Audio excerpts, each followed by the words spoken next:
warahmatullahi wabarakatuh. Perkenalkan saya Cara Jamana CS dari kelas 11 F2 dengan nomor presensi 9. Oke, jadi di sini saya akan mereview sebuah buku sebagai tugas literasi saya, yaitu adalah tulisan sastra.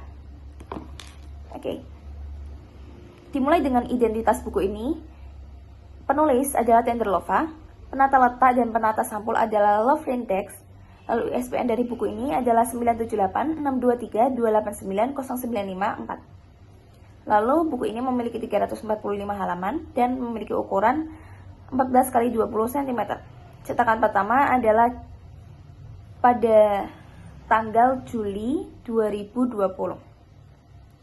Lalu diterbitkan oleh Lovren Publishing Civilian Media.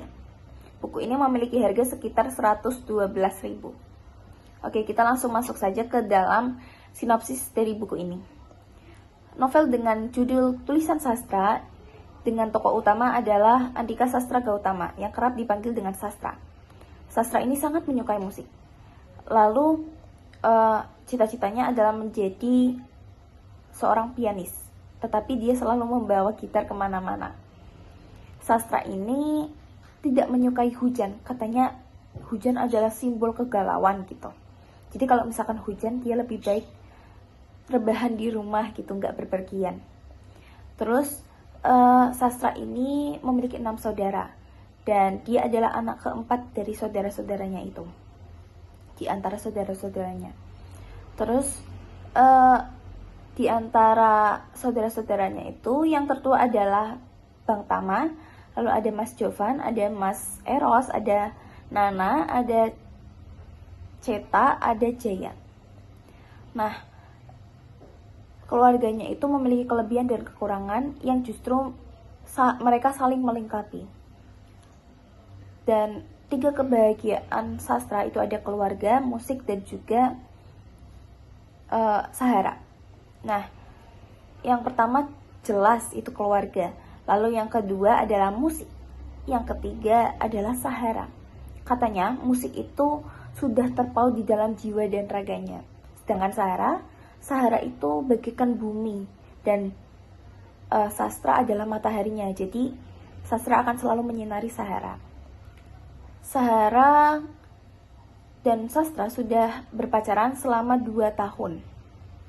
Tapi Sahara menjadikan sastra itu sebagai pelampiasannya. Karena sesungguhnya hati Sahara itu masih terpaut di Jeffrey, mantan terindahnya. Nah, meskipun begitu, sastra tetap perhatian kepada Sahara. Banyak hal yang terjadi dan dilalui sastra dan Sahara, dan juga keluarga. Tetapi tiba di hari di mana waktu itu sehabis Sahara dan sastra dating gitu, pacaran, itu waktu malam kondisi hujan. Jadi Sahara tuh udah mulai membuka hatinya kepada sastra, tetapi setelah pacaran justru sastra kecelakaan di jalan pulang gitu. Nah, plot twistnya itu yang menabrak adalah si Jeffrey. Jeffrey sedang mabuk-mabukan hingga akhirnya tidak bisa mengendarai mobil dan malah mengakibatkan tertabraknya sastra waktu itu. Waktu itu malam dan juga hujan. Di situ Jeffrey malahan melakukan tabrak lari dan tidak menolong sastra. Akhirnya sastra meninggal di tempat. Sahara hanya bisa menyesal tentunya, karena dari awal dia membuat sastra itu menjadi bimbang gitu kan. Karena Sahara hanya menjadikan pelampiasan, sastra itu dijadikan sebagai pelampiasan gitu. Dan Sahara hanya bisa menjadi rindu dan menyesal hingga ia selalu mengunjungi makam sastra.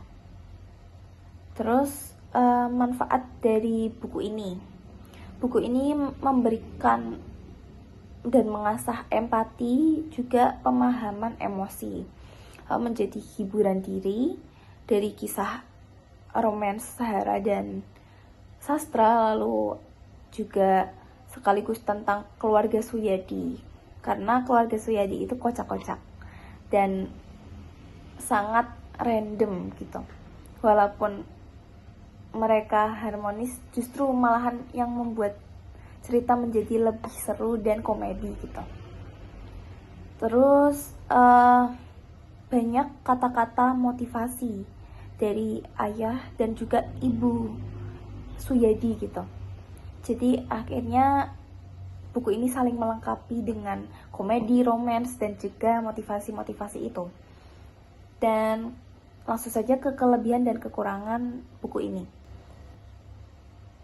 Buku ini memiliki kelebihan, yaitu cocok untuk anak generasi muda, yang dimana di zaman sekarang, karena cerita tidak hanya tentang romance, tetapi juga terkait tentang keluarga, keharmonisan keluarga, lalu tentang sekolah, pengalaman sekolah, dan lain sebagainya.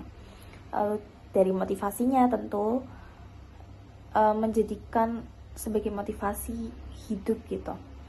Terus endingnya plot twist. Banyak sekali generasi sekarang yang sangat menyukai ending plot twist, yang dimana Sastra meninggal pada saat kecelakaan yang ditabrak oleh Jeffrey, mantannya Sahara.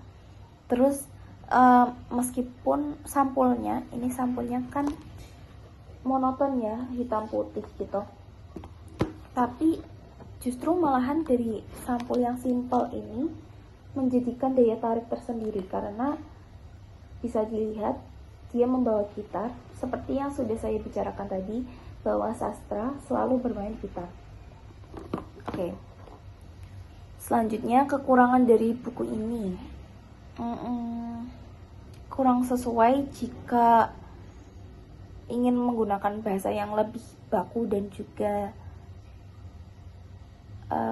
terstruktur gitu ya, dan serius gitu.